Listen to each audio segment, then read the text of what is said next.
आज से उत्तर प्रदेश में बोर्ड एग्जाम का बड़ा दौर शुरू हो गया है। इस साल लाखों परिवारों की उम्मीदें, स्टूडेंट्स की मेहनत और टीचर्स की तैयारी एक साथ टेस्ट होने वाली है। राज्य भर में 53 लाख से ज़्यादा स्टूडेंट एग्जाम देने बैठे हैं, जिनके लिए 8000 से ज़्यादा एग्जामिनेशन सेंटर्स बनाए गए हैं। इतनी बड़ी संख्या को देखते हुए सरकार और शिक्षा विभाग ने इस बार मॉनिटरिंग और सिक्योरिटी पर खास जोर दिया है।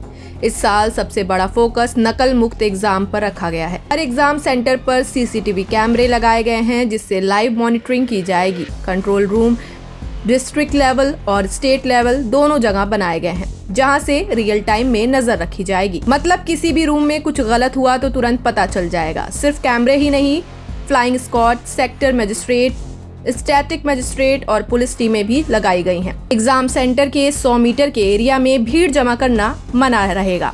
फोटोकॉपी की दुकानों और कोचिंग सेंटर पर भी नजर रखी जा रही है, ताकि क्वेश्चन पेपर लीक जैसी घटना ना हो। स्टूडेंट्स को एग्जाम सेंटर पर कम से कम 30 मिनट पहले पहुंचने की सलाह दी गई है। लेट एंट्री अलाउ नहीं होगी। एडमिट कार्ड और स्कूल आईडी लाना जरूरी होगा। Mobile phone, smart watch, Bluetooth device या कोई इलेक्ट्रॉनिक गैजेट ले जाना बिल्कुल मना है। अगर किसी कैंडिडेट के पास सस्पेक्टेड मटेरियल मिलता है तो तुरंत अनफेयर मींस के केस बनेगा और एग्जाम कैंसिल भी हो सकता है। अथॉरिटीज ने पेरेंट्स से अपील की है कि बच्चों को कोई शॉर्टकट या गलत तरीके के लिए प्रेशर ना बनाए। क्वेश्चन पेपर्स को डबल लॉक स्ट्रांग रूम में रखा गया है। पेपर सेंटर पर पुलिस सिक्योरिटी में पहुंच रहे हैं और एग्जाम शुरू होने से थोड़ी देर पहले ही ओपन किए जा रहे हैं। हर पैकेट पर डिजिटल ट्रैकिंग सिस्टम भी लगाया गया है, जिससे मूवमेंट रिकॉर्ड हो रहा है। इस बार कोड्स और बार कोडिंग सिस्टम का इस्तेमाल भी किया गया है, जिससे पेपर एक्सचेंज या डुप्लीकेशन का रिस्क कम हो जाता है। इतने बड़े स्केल पर एग्जाम होने की वजह से ट्रैफिक पुलिस ने भी स्पेशल प्लान बनाया है। स्कूल टाइमिंग के आसपास भारी गाड़ियों को डाइवर्ट किया जा रहा है, ताकि स्टूडेंट्स टाइम पर सेंटर पहुंच सके। गांव के इलाकों में बसें और लोकल ट्रांसपोर्ट को भी अलर्ट मोड पर रखा गया है। रेलवे और रोडवेज को भी जानकारी दी गई कि एग्जाम टाइमिंग में एक्स्ट्रा रश रहेगा, इसलिए शेड्यूलिंग एडजस्ट कर ले। अथॉरिटीज ने स्टूडेंट्स को पैनिक ना करने की सलाह दी है। उन्हें कहा गया कि सेंटर एक दिन पहले देख कर आए, स्टेशनरी एक्स्ट्रा लेकर चलें और एमआर शीट ध्यान से भरें। किसी अफवाह पर भरोसा ना करें। एग्जाम हॉल में इन्विजिलेटर के इंस्ट्रक्शन फॉलो करना जरूरी होगा। बोर्ड ने पेरेंट्स से रिक्वेस्ट की है कि 2 एग्जाम सेंटर पर फालतू भीड़ ना लगाएं। बच्चों को स्ट्रेस फ्री रखें और पॉजिटिव माहौल दें। एक्सपर्ट्स के मुताबिक मेंटल प्रेशर कम होगा तो परफॉर्मेंस बेहतर होगी। लखनऊ में एक सेंट्रल कंट्रोल रूम बनाया गया है, जहां से पूरे स्टेट के सेंटर मॉनिटर होंगे। किसी भी कंप्लेंट के लिए हेल्पलाइन नंबर भी एक्टिवेट किए गए हैं। अगर कहीं भी गड़बड़ी मिलती है तो तुरंत एक्शन लिया जाएगा। सेंटर कैंसिल तक की कार्रवाई मुमकिन है। इस साल यूपी बोर्ड एग्जाम सिर्फ एक एकेडमिक इवेंट नहीं, बल्कि एक एडमिनिस्ट्रेटिव चैलेंज भी है। 53 लाख स्टूडेंट्स का एक साथ एग्जाम कंडक्ट करना अपने आप में बड़ा टास्क है। सरकार का फोकस क्लियर है, फेयर, ट्रांसपेरेंट और स्ट्रेस फ्री एग्जाम। अब सबकी नजर स्टूडेंट्स पर है। मेहनत उन्हें करनी है। सिस्टम तैयार कर चुका है। आने वाले दिन उनके फ्यूचर की दिशा तय करेंगे। सभी स्टूडेंट्स को बेस्ट ऑफ लक। ईमानदारी से दिया गया एग्जाम ही सबसे बड़ी जीत होती है। ब्यूरो रिपोर्ट, तहलका इंडिया न्यूज, लखनऊ। परीक्षाएं शुरू हो रही हैं हाई स्कूल और इंटर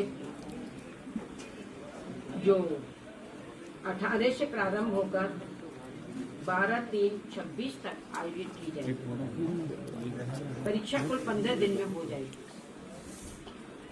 इसका जो समय है वो प्रथम पाली 8:30 बजे से 11:45 तक होगी और दूसरी पाली जो है 2 बजे से 5:15 तक होगी। परीक्षा केंद्रों की संख्या है 8033, जिसमें राजकीय माध्यमिक विद्यालय हैं 596 और अशासकीय सहायता प्राप्त माध्यमिक विद्यालय हैं 3453। अशासकीय वित्त पोषित माध्यमिक विद्यालय हैं 3984। तो मैं यहाँ बताना चाहूंगी आपके लिए कि कुल पंजीकृत जो परीक्षार्थी संख्या है वो 53,37,778 है। सारी परीक्षाएं तनाव मुक्त होंगी। हर जगह जैसी व्यवस्था पहले थी उससे भी और अच्छी व्यवस्था इस बार की गई है। पहले भी किसी भी प्रकार से कहीं कोई नकल का मामला सामने नहीं आया। तनाव मुक्त परीक्षा हुई, नकल विहीन परीक्षा हुई। इस बार भी सब परीक्षाएं शांतिपूर्ण तरीके से होंगी, क्योंकि हमारा जो माध्यमिक शिक्षा विभाग है उसकी निष्ठा, उसकी कर्तव्यपरायणता, हमारे जो शिक्षक विभाग है, जो प्रधानाचार्य हैं और जो अधिकारी हमारे नियुक्त किए गए हैं, सबकी कर्तव्यपरायणता के आधार पर ये परीक्षा हमारी सुचारू रूप से संपन्न हो जाएगी, ऐसा हमें भरोसा है। हम अपने सभी माध्यमिक शिक्षा विभाग के अधिकारियों के लिए, सभी विद्यालय के प्रधानाचार्यों के लिए, अभी सभी शिक्षिका बहन और भाइयों के लिए मैं शुभकामनाएं देती हूँ और बच्चों के लिए आशीर्वाद देती हूँ कि बिना किसी तनाव के वो अपनी परीक्षा करें और निश्चित रूप से उनके सतत प्रयास से उन्हें सफलता मिलेगी और एक दिन आगे चलकर वो भारत का भविष्य बनेंगे, ऐसा मुझे भरोसा है। कितने